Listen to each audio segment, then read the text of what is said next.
Bueno, pues vamos a seguir nuestro ciclo de lectura y reflexión del documento Dilexi Te del Papa León sobre el amor de Dios para con los pobres y el amor que nosotros, los que amamos a Dios, tenemos que tener con los pobres.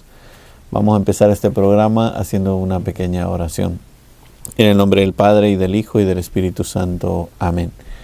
Le pedimos al Señor que abra nuestros corazones y nuestras mentes, especialmente durante esta Cuaresma, para tener entrañas de misericordia con nuestro prójimo, especialmente con los más pobres y los necesitados.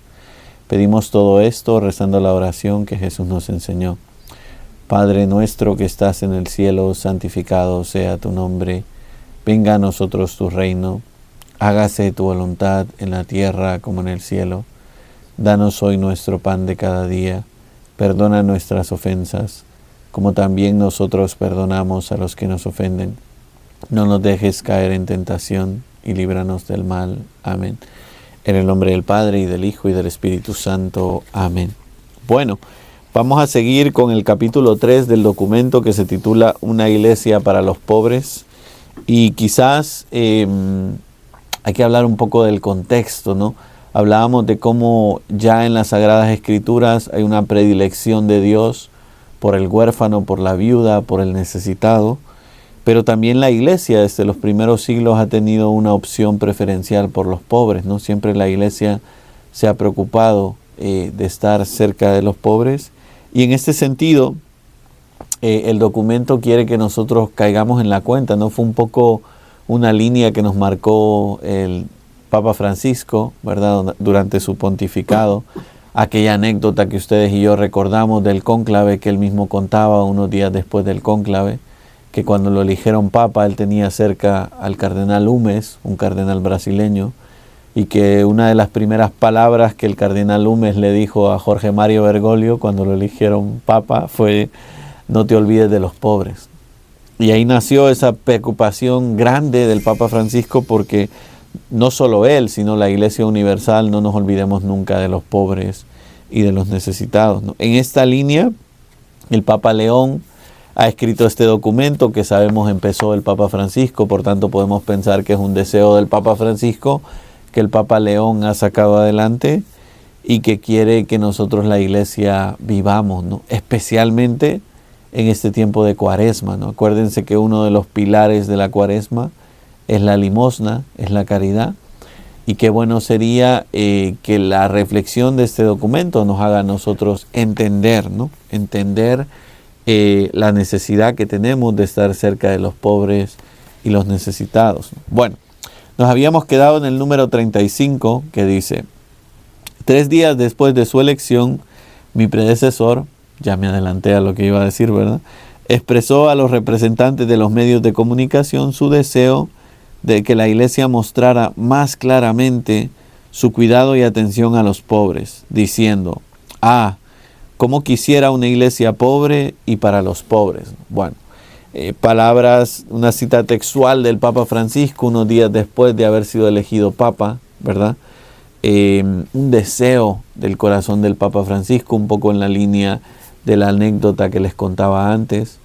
Y ustedes y yo sabemos que por eso eligió el nombre de Francisco, ¿no? Ese deseo de una iglesia pobre, como dice él aquí, pobre en el sentido de una iglesia humilde, una iglesia sencilla, una iglesia no soberbia, no altanera, una iglesia que está abierta a todos, ¿verdad? Y para los pobres, ¿no? Una iglesia no selectiva, una iglesia donde no se rechace a los demás, ¿no? Quizás causaba un poco de perplejidad la última entrevista que le hicieron al Papa Francisco antes de morir, ¿no? Que le preguntaba más de una vez el que lo entrevistaba: ¿y en la iglesia caben todos? Y el Papa se cansaba de decir: todos, todos, todos, ¿verdad? Y qué verdad tan grande. O sea, las puertas de la iglesia están abiertas al mundo entero. Jesús murió por los pecadores, es decir, por todos. Ahora, claro, para entrar dentro de la iglesia, pues hay que aceptar a Jesucristo, ¿verdad? Y hay que convertirse y hay que cambiar muchas cosas que están desordenadas en nuestra vida, pero la iglesia claramente es una iglesia para los pobres, para todos. De hecho, es muy bonito y muy consolador que no solo en nuestros países, sino también aquí, ¿verdad? Los pobres, cuando tienen una necesidad, siempre se acercan a la iglesia porque entienden ellos que es el lugar donde no los vamos a ignorar, el lugar donde nos vamos a preocupar por ellos, ¿no? Entonces, qué importante es en este tiempo de Cuaresma que nosotros le pidamos al Señor esto, ¿no? Entrañas de misericordia. O dicho de otra manera, un corazón como el de Él, ¿no? ¿Para qué? Para que no nos sea indiferente el dolor de los demás, ¿no? Especialmente de los pobres y de los necesitados. Bueno, dice el número 36. Este deseo refleja la conciencia de la Iglesia, reconoce en los pobres y en los que sufren la imagen de su fundador, pobre y paciente. Se esfuerza en remediar sus necesidades y procura servir en ellos a Cristo. En efecto, habiendo sido llamado a configurarse con los últimos en ella, no debe quedar dudas ni cabe explicaciones que debiliten este mensaje tan claro. Hay que decir sin vueltas que existe un vínculo inseparable entre nuestra fe y los pobres. A este respecto tenemos abundantes testimonios a lo largo de los casi 2000 años de la historia de los discípulos de Jesús. Fíjense qué tremendo. Primero, nos dice el número 36. Debemos reconocer que la conciencia de la Iglesia de amar a los pobres nace de ver en los pobres el rostro de Cristo, ¿verdad? Lo que hicieron con uno de estos pequeños, a mí me lo hicieron, ¿verdad? Que nosotros podamos reconocer en el pobre el rostro de Cristo. No es beneficencia lo que nosotros hacemos con los pobres y con los necesitados. Es caridad. ¿Y qué significa esto? Caridad significa que nosotros amamos a los pobres y a los necesitados en la medida de lo posible, ¿verdad? Porque vemos el rostro de Cristo en ellos. Todo pobre, todo necesitado tendría que evocar en nosotros la pobreza de Cristo en el portal de Belén, la pobreza de la Sagrada Familia en su cueva de Nazaret, la pobreza de Cristo que muere insultado, desnudo en la cruz, ¿verdad? Podríamos decir también ajusticiado, ¿verdad? Es tremendo ver cómo Jesús nace en la pobreza, vive en la pobreza y muere en la pobreza, ¿verdad? El ejemplo más claro de los pobres es Jesús. Por eso el documento nos recuerda que hay que tener visión sobrenatural en nuestro amor a los pobres. No es un amor a los pobres porque sí, ni siquiera es un amor a los pobres porque los pobres valen más que los ricos, no, sino ver en el rostro del pobre y el necesitado el rostro de Cristo, ¿no? Esto es algo que tenemos que pedirle al Señor todos los días, ¿no? Visión sobrenatural para poder ver en los demás el rostro de Cristo, ¿no? De todos, sí, pero especialmente de los más pobres y los más necesitados.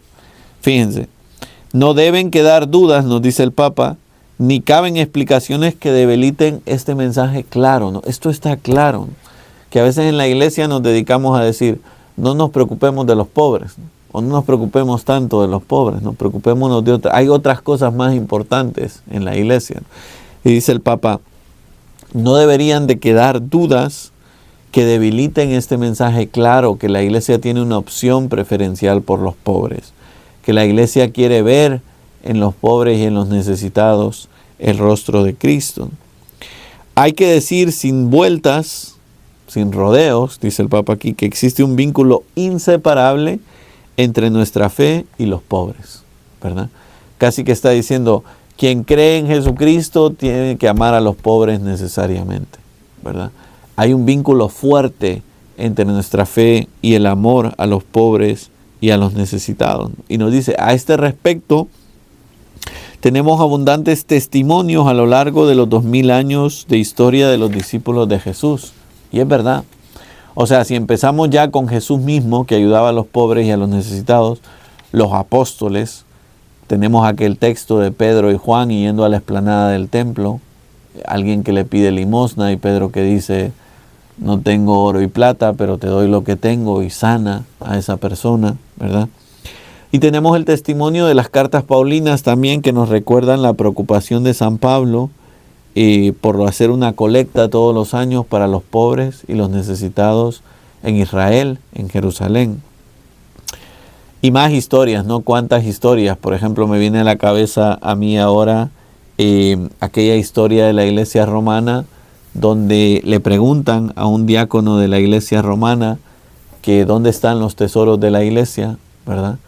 Pensando en que les iba a dar el oro, la plata que tenemos en la iglesia. A veces existe en el mundo esta idea de que el Vaticano está lleno de oro y que tenemos que entregarlo, ¿no?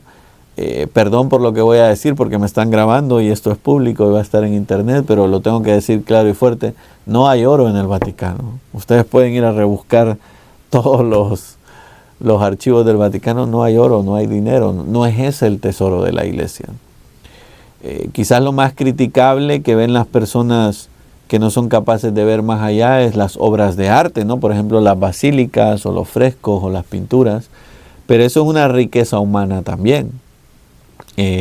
No podemos vender esas cosas, ¿no? Esas cosas no tienen valor monetario, ¿no? Nadie va a querer comprar la iglesia de San Pedro. Además, es una iglesia que no tiene precio, ¿no? Pero ese diácono de la iglesia romana, al que le preguntan por los tesoros de la iglesia, lleva a esas personas que no creen en Cristo al sótano de la iglesia y les enseña a los pobres y a los necesitados comiendo y pidiendo dinero, ¿no?, a las puertas de la iglesia, porque el tesoro de la iglesia, el tesoro real de la iglesia, son los pobres y los necesitados.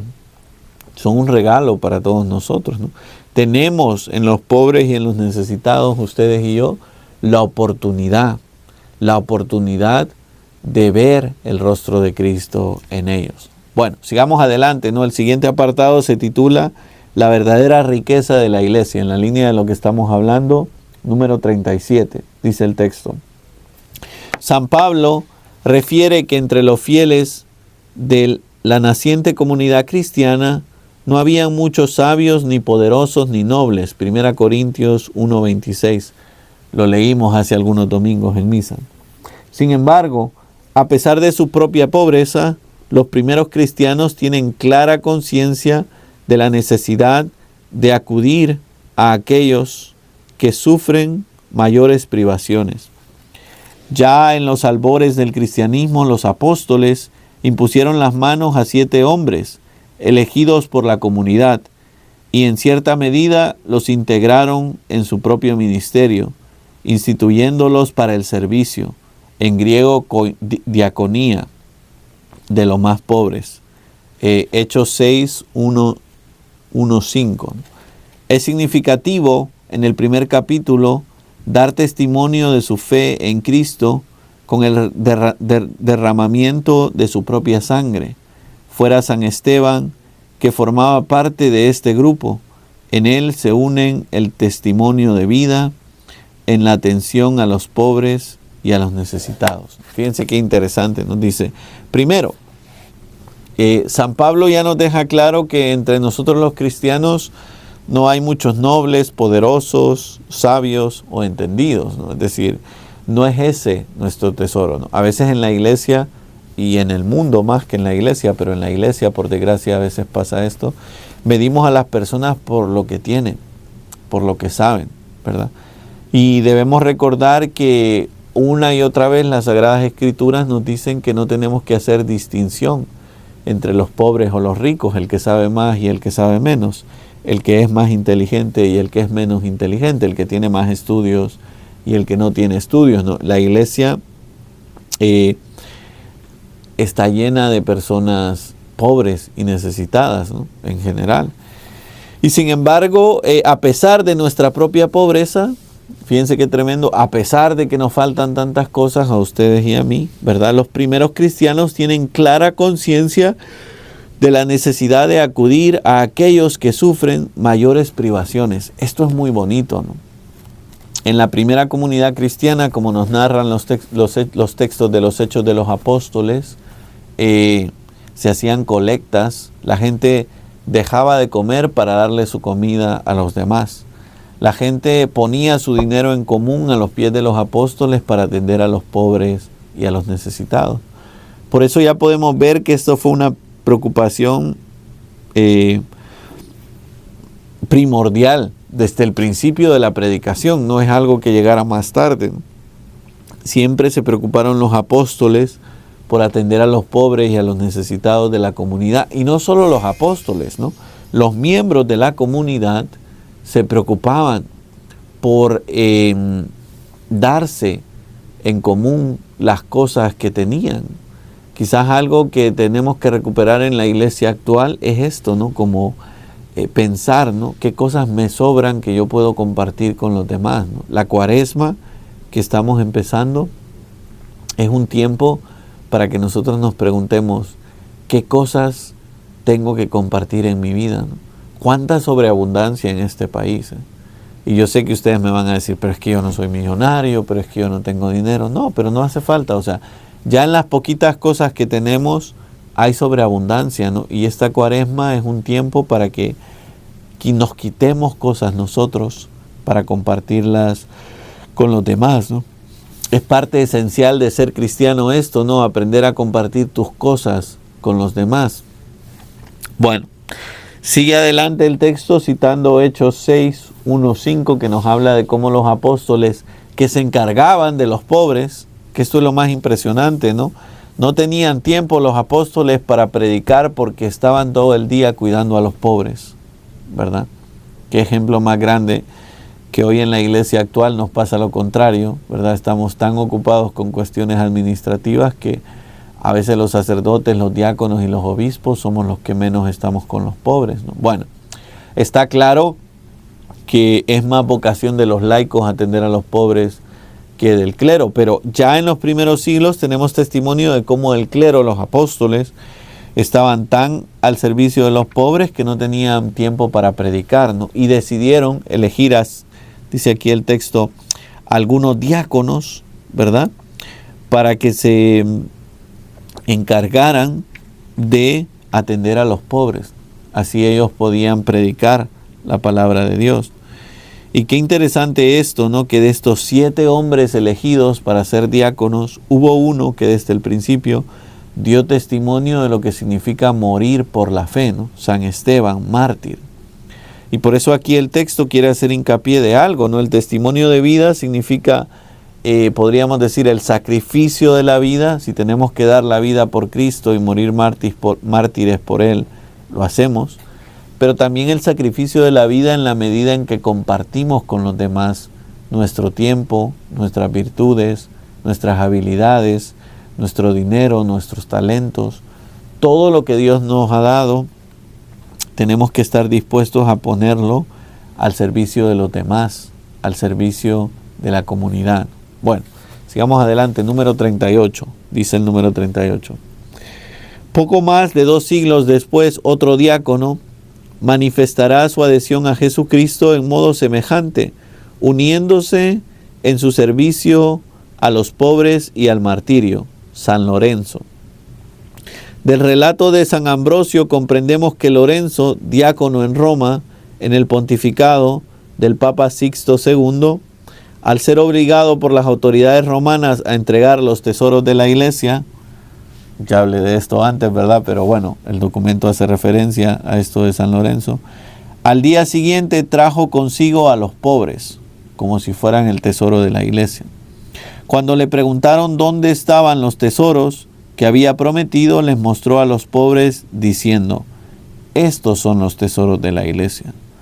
Al narrar este episodio, San Ambrosio preguntaba: ¿qué mejores tesoros tendría Cristo que aquellos en los que Él mismo dijo que estaba? Y recordando que los ministros de la iglesia nunca deben descuidar el cuidado de los pobres, y menos aún acumular bienes en beneficio propio, afirmaba: es necesario que cada uno de nosotros cumpla con esta obligación con fe sincera y providencia perspicaz. Sin duda, si alguien desvía algo para su propio beneficio, eso es un delito. Pero si se lo da a los pobres, si rescata al cautivo, eso es misericordia. Fíjense qué interesante, ¿no? Bueno, cita aquí el texto, el número 38, la historia de San Lorenzo. que ya me había adelantado yo con ella, pero qué bonito entender esa lógica de San Lorenzo. En realidad, el tesoro más grande que tenemos en la iglesia son los pobres, son los necesitados. Y no solo a nivel material, sino también a nivel espiritual, ¿no? Es decir, a nivel incluso del saber, ¿no? Una de las obras de misericordia, como ustedes y yo sabemos, es instruir al ignorante, ¿no?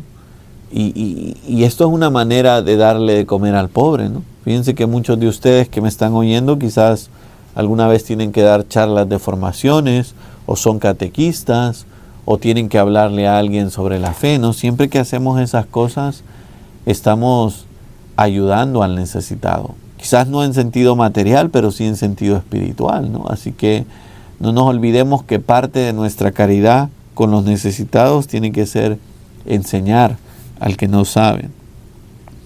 Y segundo, el texto aquí también nos habla de otro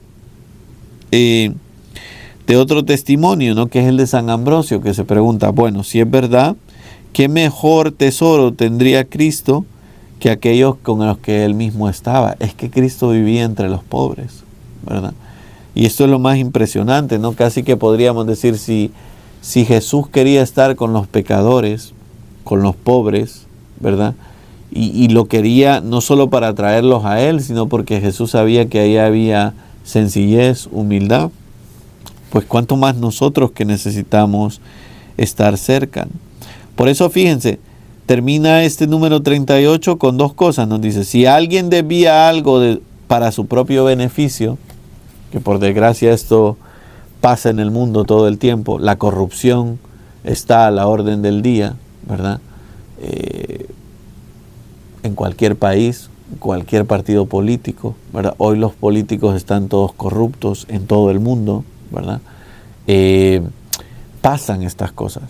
Pero claro, para nosotros es como muy fácil criticar a los corruptos, pero a veces yo soy el corrupto, ¿verdad? A veces soy yo el que cuando me dan una ofrenda para la iglesia me la quedo yo, ¿no? O a veces soy yo el que cuando me dan una ofrenda para un pobre me la quedo yo, ¿no? O a veces soy yo el que pido ayudas innecesarias porque en realidad tengo dinero para pagar mi renta o para comprar comida. Entonces, qué bonito sería que la lectura de este documento nos ayudara a todos nosotros a preguntarnos cómo andamos de sinceridad, ¿no? Y cómo andamos de corrupción en nuestra vida. Empecemos por cambiar nosotros, ¿no? Qué fácil es acusar al presidente, al obispo, al sacerdote de la parroquia de corrupto, ¿no? Pero cuánta corrupción hay en mi propia vida, ¿no? Y cuántas cosas tengo que cambiar yo en mi propia vida. Porque desviar algo para beneficio propio es un delito. Y es un delito por el que podemos ir presos, ¿no? Pero también es un pecado, ¿no? En el sentido de que le estamos robando a los pobres lo que Dios quiere para ellos. Por eso nos recuerda el texto, pero si das a los pobres, si rescatas al cautivo, eso es misericordia. Nos ofrece aquí el documento como alternativa a la corrupción, la misericordia. ¿Y qué es la misericordia? La misericordia es aprender a compartir tus cosas con los demás, aprender a dejar de tener cosas por los demás, ¿no? Lo que hicieron por uno de estos pequeños, conmigo lo hicieron. Qué bonito sería que cuando lleguemos al cielo, primero Dios, o por lo menos al juicio particular, pues ustedes y yo tengamos muchas cosas que entregarle a Dios, ¿no? Que podamos decirle, entregué parte de mi comida a los pobres, entregué parte de mi dinero a los pobres, compartí mi tiempo con los demás, instruí a los que no sabían sobre la fe y sobre muchas cosas. Qué bonito sería. Bueno, sigamos adelante, ¿no?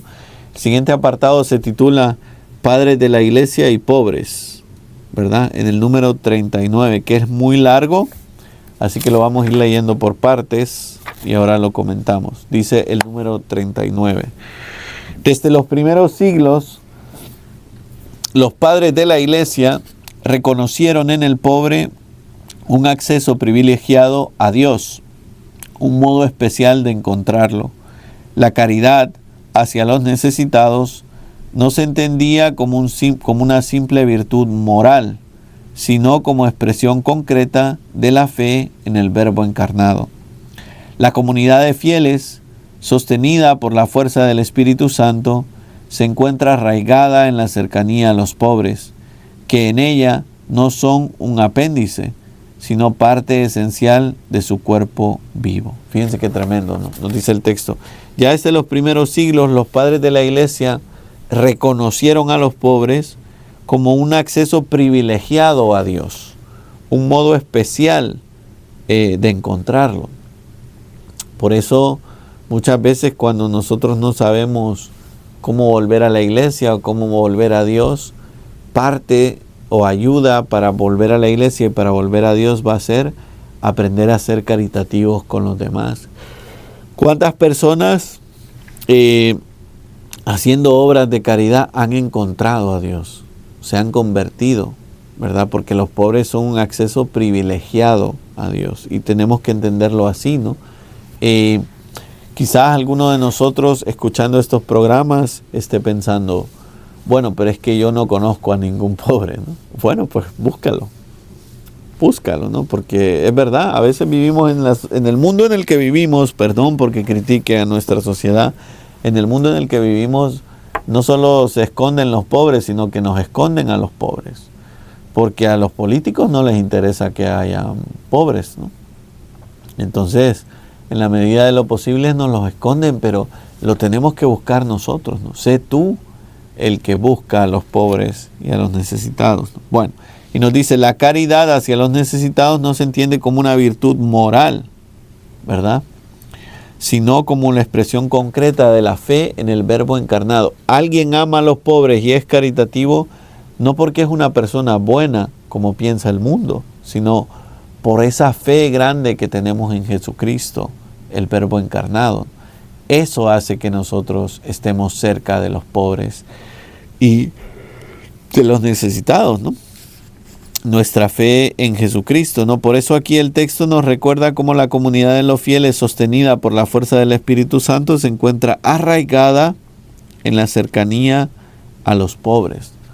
Y dice aquí el texto, los pobres no son un apéndice, ¿no? A veces vemos los pobres como, bueno, la iglesia tiene que hacer muchas cosas y atender a los pobres es una de ellas. No, dice el texto, no es una cosa más, es parte esencial del cuerpo vivo. Es decir, es algo que no puede ni debe desaparecer en el ministerio de la iglesia, cuidar a los pobres, estar con los pobres, ayudar a los pobres. Bueno, sigue el texto diciendo, San Ignacio de Antioquía, por ejemplo, camino del martirio, exhortaba a los fieles de la comunidad de Esmirna a no descuidar el deber de la caridad para con los más necesitados, advirtiéndoles que no procedieran como los que se oponían a Dios, considerad a los que tienen una opinión diferente sobre la gracia de Jesucristo que vino a nosotros, cómo se oponen al pensamiento de Dios, no se preocupan por el amor, ni por la viuda, ni por el huérfano, ni por el oprimido, ni por el prisionero o el liberto, ni por el hambriento o el sediento. El obispo de Esmirna, Policarpo, recomendaba precisamente a los ministros de la iglesia que cuidaran a los pobres. Los presbíteros también sean compasivos, misericordiosos con todos. Traigan de vuelta a los descarriados, visiten a todos los enfermos. No descuiden a la viuda y al huérfano y al pobre, sino que sean siempre solícitos en el bien ante Dios y ante los hombres. A partir de esos dos testimonios, constatamos que la iglesia aparece como madre de los pobres, lugar de acogida y de justicia. Fíjense, aquí el texto nos da dos testimonios, ¿no? Primero, San Ignacio de Antioquía, que es una de las narraciones más bonitas de un martirio, ¿verdad? El martirio de San Ignacio de Antioquía, que en esas frases míticas de San Ignacio de Antioquía está aquella de que los cristianos de Roma no querían que San Ignacio de Antioquía muriera, lo estaban escondiendo para que no lo mataran. Y San Ignacio de Antioquía tuvo la fuerza de decirles, déjenme, ¿verdad? Dejen que me maten. Yo quiero ser trigo molido en las garras de las fieras, ¿no? Porque en ese entonces a los cristianos en el Coliseo y en otros lugares de Roma los echaban a los leones, a las fieras, para que se los comieran. Bueno, pues San Ignacio de Antioquía, que tenía ese corazón grande y esa audacia para no tener miedo a esas cosas, dice aquí el texto, de camino al martirio. Yo no sé ustedes, pero yo pensando en este texto digo, ok, si yo supiera que me van a matar, ¿en qué iría pensando por el camino? ¿Verdad? Yo que soy egoísta, iría pensando en mí mismo, ¿verdad? Me voy a acordar de cuando era pequeño, me voy a acordar del día que me ordené sacerdote. Bueno, nos ponemos románticos, pero dice aquí el texto que Ignacio de Antioquía dijo a los cristianos que estaban ahí, consideren a los que tienen una opinión diferente sobre la gracia de Jesucristo que vino a nosotros como que se oponen al pensamiento de Dios. No se preocupan por el amor, ni por la viuda, ni por el huérfano, ni por el oprimido, ni por el prisionero o el liberto, ni por el hambriento o el sediento. Es maravilloso ver el corazón de este hombre, o sea, lo van a martirizar en unos segundos, en unos minutos, y dice, básicamente está diciendo, preocúpense de los pobres, ¿verdad? Cualquiera de nosotros hubiese hecho un show, voy a morir mártir, y hubiera dicho cosas bonitas, ¿no? No, San Ignacio de Antioquía les está diciendo a los demás, preocúpense de atender a los pobres, porque la manera en la que Dios nos va a dejar entrar a la salvación y a la vida eterna es si nosotros nos hemos preocupado por los pobres. Lo que hicieron por uno de estos pequeños, conmigo lo hicieron. Bueno, y el segundo ejemplo que pone aquí el texto es el ejemplo de Policarpo, obispo de Esmirna, que nos dice cómo él habla a los sacerdotes para que sean compasivos y misericordiosos con todos.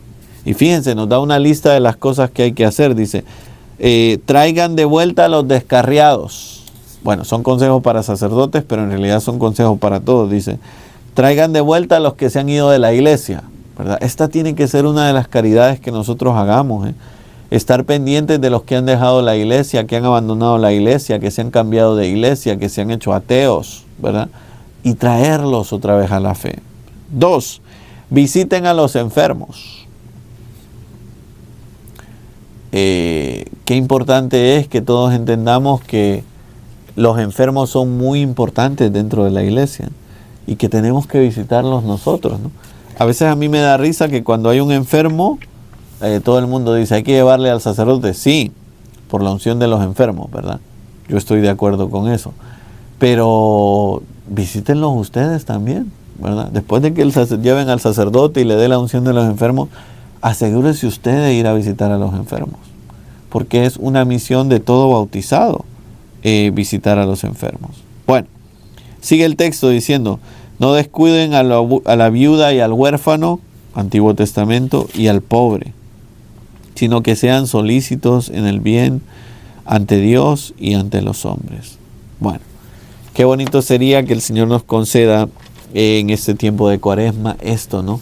Que nosotros seamos solícitos con los pobres. Bueno, vamos a leer el número 40, lo voy a comentar y lo vamos a dejar porque no quiero aburrir a nadie, ¿no? Dice el número 40. San Justino, otro padre de la iglesia, porque estamos hablando de los padres de la iglesia, por su parte, en su primera apología, dirigida al emperador Adriano, al Senado y al pueblo romano, explicaba que los cristianos llegaban a los necesitados todo lo que podían, porque veían en ellos hermanos y hermanas en Cristo. Al escribir sobre la asamblea de oración del primer día de la semana, destacaba que en el centro de la liturgia cristiana no se puede separar el culto de Dios de la atención a los pobres. En efecto, en un momento determinado de la celebración, los que tienen algo y quieren, cada uno, según su libre voluntad, dan lo que les parece bien, y lo que se le ha recogido se entrega al presidente. Él lo distribuye a los huérfanos y a las viudas, a los enfermos o a otra causa que estén necesitando, a los que están en las cárceles, a los extranjeros de paso. En una palabra, se convierte en el proveedor de todos los que se encuentran indigentes. Así, se da testimonio de la iglesia naciente, no separa el creer de la acción social. La fe que no iba acompañada del testimonio de las obras, como había enseñado Santiago, se considera muerta. Santiago 2:17. Bueno, qué tremendo esto, porque San Justino en su primera apología, la apología es una defensa del cristianismo, ¿no?, ante el emperador, el senado y el pueblo romano, ¿no? Dice que la iglesia siempre ayuda a los necesitados porque los considera hermanos. Hasta el día de hoy, ¿verdad? Y es impresionante. A mí cada vez me impresiona más cuando voy al Food Pantry de All Saints o de Caridades Católicas o de House of Mercy o de cualquier lugar, que nosotros los católicos nunca le preguntamos a alguien, ¿de qué religión es usted? Porque si no, no le vamos a dar de comer, ¿verdad? ¿Por qué? Por esta lógica que dice aquí San Justino. Para nosotros los pobres son hermanos y hermanas, sean de la religión que sean, tengan o no tengan religión, y vivan como vivan. Nosotros queremos ayudar a los pobres y a los necesitados, sin hacer excepción, ¿no?, porque son nuestros hermanos y hermanas.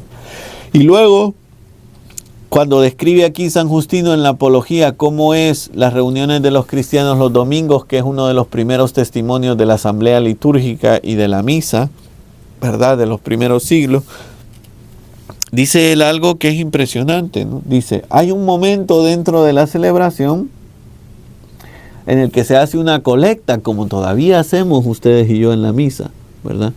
Ya en los primeros siglos está dando testimonio San Justino de la colecta, porque alguno de ustedes puede pensar, eso de la colecta se lo inventaron los curas, ¿verdad?, para quedarse con el dinero, o el obispo, porque le dio la gana. No, en los primeros siglos de la iglesia ya se pasaba la colecta. Y fíjense qué bonito lo que dicen.